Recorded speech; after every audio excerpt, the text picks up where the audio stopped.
कभी सोचा है हम अपनी जिंदगी का कितना हिस्सा उन चीजों के साथ जी लेते हैं जो हमें छोड़ देनी चाहिए?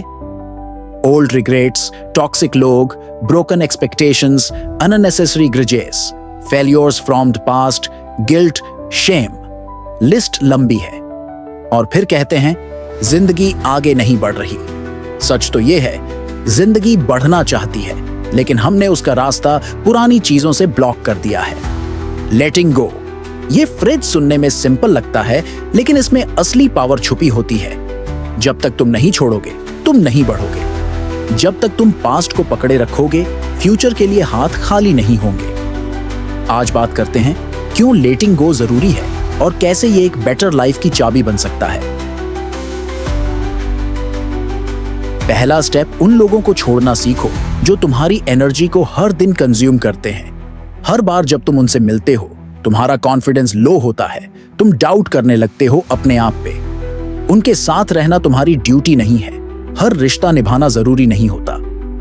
कुछ लोग एक चैप्टर के लिए होते हैं, पूरी किताब के लिए नहीं। लेकिन हम इमोशनली इतने अटैच हो जाते हैं कि छोड़ नहीं पाते, और वही अटैचमेंट हमें खुद से दूर कर देती है। लेटिंग गो का मतलब नफरत करना नहीं है। लेटिंग गो का मतलब होता है रिस्पेक्ट से दूर हो जाना, ताकि तुम्हारा पीस वापस आए।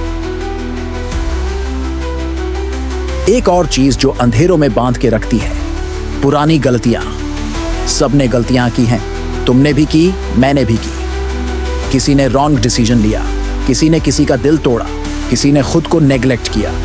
लेकिन अगर तुम उस गिल्ट के साथ जीते रहोगे तो तुम खुद के साथ इंसाफ नहीं कर पाओगे। रिग्रेट का एक ही पॉजिटिव यूज होता है, सीखना। अगर सीख लिया तो उसे पकड़ के मत बैठो, क्योंकि गिल्ट तुम्हें पनिश करेगा, लेकिन लेटिंग गो तुम्हें हील करेगा। अपने आप से इतना प्यार करो कि तुम खुद को माफ कर सको। यह भी एक साइलेंट स्ट्रगल होती है, हर चीज को कंट्रोल करने की कोशिश। लोग क्या सोचेंगे, सब परफेक्ट क्यों नहीं हो रहा, क्या अगर मैं ऐसा करता तो ये रिजल्ट आता? जिंदगी कभी पूरी कंट्रोल में नहीं आती, और जितना तुम उसे कंट्रोल करने की कोशिश करते हो, उतनी ही टेंशन बढ़ती है। लेटिंग गो का मतलब होता है फ्लो में जीना सीखना। हर आंसर तुम्हारे पास नहीं होगा, और हर प्लान तुम्हारे हिसाब से नहीं चलेगा। लेकिन अगर तुमने ट्रस्ट करना सीख लिया खुद पर, प्रोसेस पर, तो तुम रिलैक्स करना भी सीख जाओगे। जो चीज तुम्हारे कंट्रोल में नहीं है उसे छोड़ दो, और जो है उस पर पूरा फोकस दो। That's where freedom begins. कितनी बार तुमने कुछ करना चाहा लेकिन रोक लिया, क्योंकि दिमाग में एक ही सवाल था, लोग क्या सोचेंगे? और लोग वो या तो बिजी हैं तुम्हें जज करने में, या खुद के इनसिक्योरिटीज में उलझे हुए हैं। तुम्हारा लाइफ किसी और के ओपिनियन पे बेस्ड नहीं होना चाहिए। लेटिंग गो का मतलब होता है अपनी इंडिविजुअलिटी को एक्सेप्ट करना। तुम परफेक्ट नहीं हो, और किसी को होना भी नहीं चाहिए। जो तुम हो उसी में यूनिकनेस है। जब तुम जजमेंट का डर छोड़ देते हो, तब तुम अपने अंदर के आर्टिस्ट, लीडर, थिंकर को जिंदा करते हो। काम करना इंपॉर्टेंट है, मेहनत करना जरूरी है, लेकिन अगर तुम हर वक्त रिजल्ट के स्ट्रेस में रहोगे तो प्रोसेस का मजा ही चला जाएगा।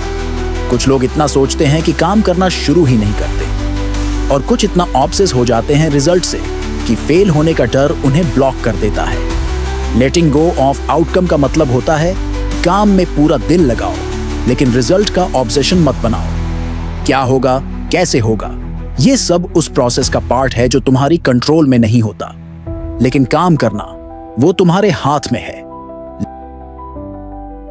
लेटिंग go is a skill, not a one time act.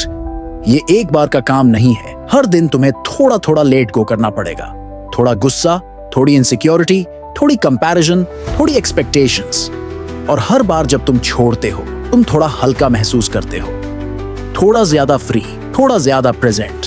जिंदगी तब इजी होती है जब तुम उसे ड्रैग नहीं करते। कभी कभी सक्सेस, पीस और हैप्पीनेस किसी नए चीज को पाने में नहीं होती, वो होती है पुरानी चीज को छोड़ने में। क्योंकि कभी कभी लेट गो करना ग्रो करने का पहला स्टेप होता है।